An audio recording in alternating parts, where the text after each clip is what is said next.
Next up, Doug Song from Duo Security. Clicker's right there. Thank you. Okay. Hi, I'm Doug Song, CEO and co-founder of Duo Security, and we make two-factor authentication easy. We're tackling the biggest problem in computer security today, the fact that a stolen password can result in insider access for a remote attacker. This is otherwise known as account takeover, and such security breaches have cost US companies over $96 billion last year, and it's only increasing. With over half of all computers worldwide infected by malware, almost any company in any industry is now not only a target of chance, but a target of choice.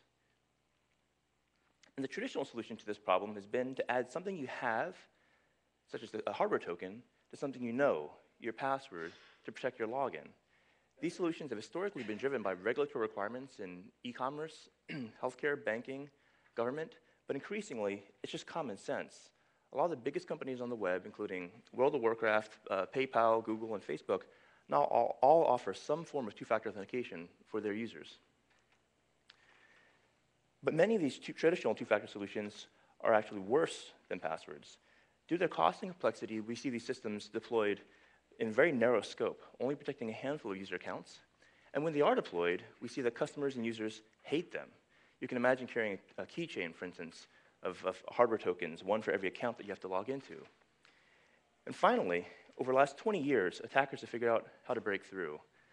In the last year, actually in the week that we launched our company, the biggest competitor in this space, RSA, was breached through 3 emails from a Chinese attacker. This is the exact email that was sent, leading to the recall of some 40 million devices. So what we do is we make two-factor authentication easy. We make it easy to deploy, only 15 minutes to set up, often with no hardware or software required at all. Make it easy to use. We can leverage the device that's already in your pocket, your phone. And we make it easy to afford. A traditional solution like RSA will cost over $500,000 just to protect 10,000 user accounts. We can scale from 1 to millions of users at about 1/10 of the price. And here's how it works. We can enroll and verify a user after their primary login. So after you log in with your username and password, we're actually verifying that user using their mobile device. And that can be any mobile device. That can be a smartphone. It can be a feature phone, a tablet. Even if you have no phone, we can actually still leverage those old hardware tokens if you have them. So here's an example of how it might work for a hypothetical website. After logging in with our regular username and password, we'd have the option to upgrade the security of our account. We can enroll our mobile device and activate it in our mobile app to be set up for login verification. So the next time I were to log in, say from a different computer or a different location, or under certain circumstances that were suspicious, I'd be challenged to verify that login using my mobile device. I get a pop-up notification, a push notification on my phone, that will give me the full details of that login to approve or deny with one touch. And that's it. I'd be on my way. We support pretty much every mobile platform out there, pretty much every device, VPN, network device, OS out there as well. And for any application, we have a number of open source SDKs, as well as open APIs. Our business model is a freemium model, where for our smallest customers, we actually give the product away for free. It's what we call marketing with bits.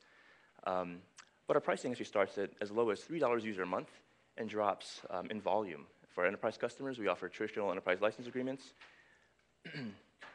In the last 2 years since we started, we've grown pretty significantly. We're now up to over 500 customers with users in over 80 countries, including, for instance, 3 of the world's top 10 social networks. Lots of enterprise customers, global enterprises such as Thomson Reuters, Toyota, Bechtel. And we just took a preemptive Series A from Google 2 months ago. My co-founder and I have been in security for decades. Over the last decade, I was the co-founder and chief architect of a company called Arbor Networks, the leader in infrastructure security for global carriers. We just exited that company last year for over $200 million.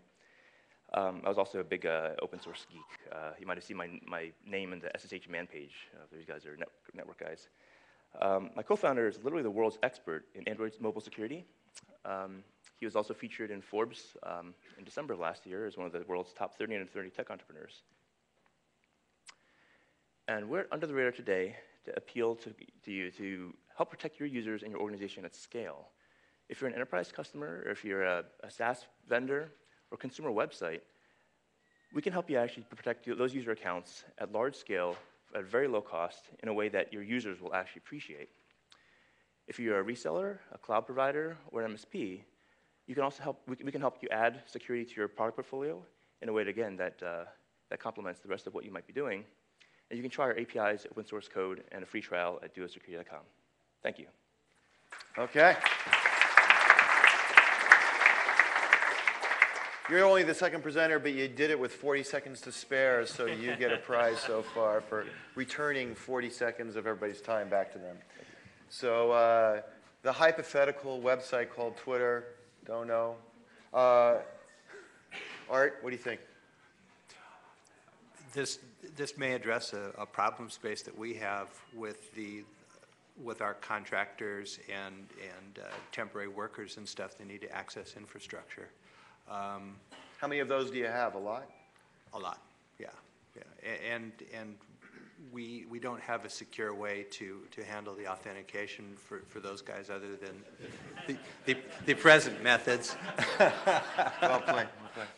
So you have two more for the other guys? Depriving them. We met, yes. Yeah, just make sure. So I'm, what does the provisioning life cycle look like? Because right now our provisioning life cycle is extremely heavy and requires postal supply chain and all that kind of thing. That's right. That's one of the things that we solve on the front end of as well. So by enrolling users and having the users actually self-enroll their devices, there's no administrator involved. And the traditional solution of these hardware tokens, which you have to go and, again, issue and provision and deal with token loss and resynchronization and so forth, is all handled up front by the users. On the back end of it, sorry? Can I self-enroll behind the firewall? Yes. Okay, Yes, thank you. There you go.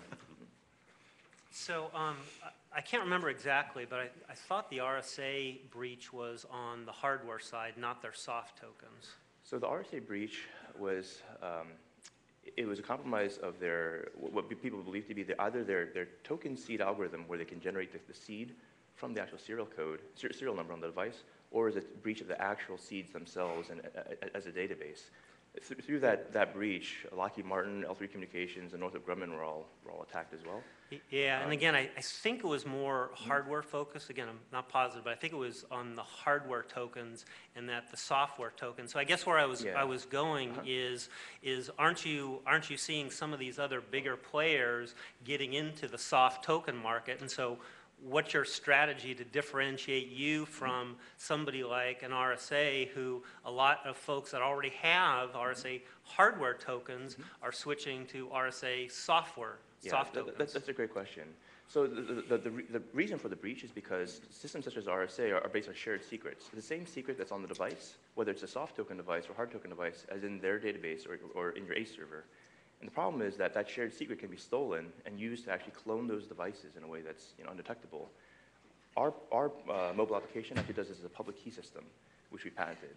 And so there's, even if we were to be breached, there would be no way for an attacker to go and impersonate all the clients, all the end users, because they don't have the private key that's actually on the user's phone. All we have in the database are public keys. And so we've actually taken a slightly different approach to it and designed it to be resilient to breach. So are you finding that any of your customers are replacing RSA with you, or is it an adjunct to RSA? What's typical? Yeah, we were doing quite a number of RSA replacements right now, and again, I think we were just fortunate in our timing to have launched when they were breached. But we've seen a lot of folks moving from tokens recently to systems such as ours.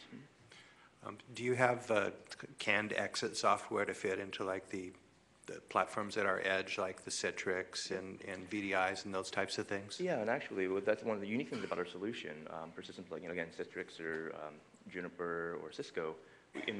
We actually require no software. We can actually configure the device with 5 steps, and it's all on our website. You can try it out. They don't require any software to be deployed at all.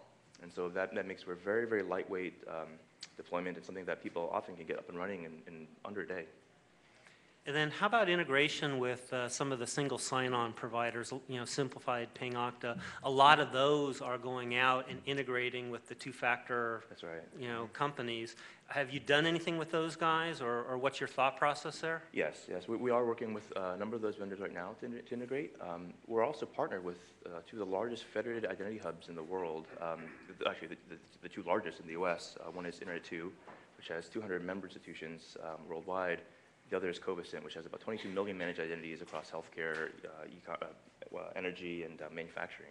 And so we are working on embedding ourselves into those ecosystems so that we don't have to go to every customer directly. Is there a B2C player? There is a B2B2C play, yes. Seems like there would be.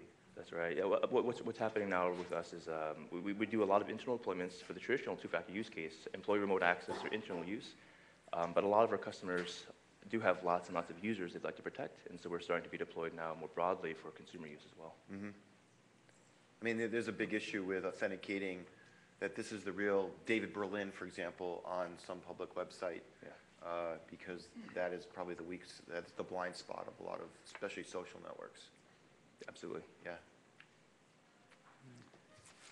We have a few minutes left. Anybody in the audience have some questions for Doug? Come on. You're all here to learn, so there's got to be some pressing question that one of you guys has. There we go. What do you do if you're out of service area? So we can fall back actually to an offline mechanism as well. So in traditional sort of RSA fashion, we can generate one-time passcodes offline. And also if you have no phone at all, we can also go, again, leverage any hardware tokens you have. And so our intent is to really cover every user in every situation they're in. And in our third month, we landed our first customer, which is the nation's second largest physician-owned healthcare group in America, about 300 doctors in 30 locations. And some of these doctors were previously carrying 5 tokens, depending on what facility they were in. But they were going through different environments where they could receive a phone call, where they couldn't, where they have a desk phone or where they have their cell phone. And we actually reduced the scope of that all to, again, a single device that a doctor could use regardless of what environment they were in. So yeah, we're making a point to try to cover every user in every situation. What about international? It seems like because so many people are coming online through a smartphone or a feature phone, as you say, before they come online with anything else, it seems like there's a huge opportunity internationally. Yeah, we've grown very quickly. Yeah, we didn't expect that we'd be in 80 countries in 2 years, but it's 80 countries? 80 countries, yeah. Mm-hmm. Any further questions? Well, I just wanted to say one thing. A lot of the founders you're going to see today are a lot like Doug. These guys are, intimately familiar with the bits and bytes of the technology. They're literally geniuses. And a lot of times you don't get to meet people like Doug who are so tied into technology, can speak so passionately about it, but so authoritatively about it.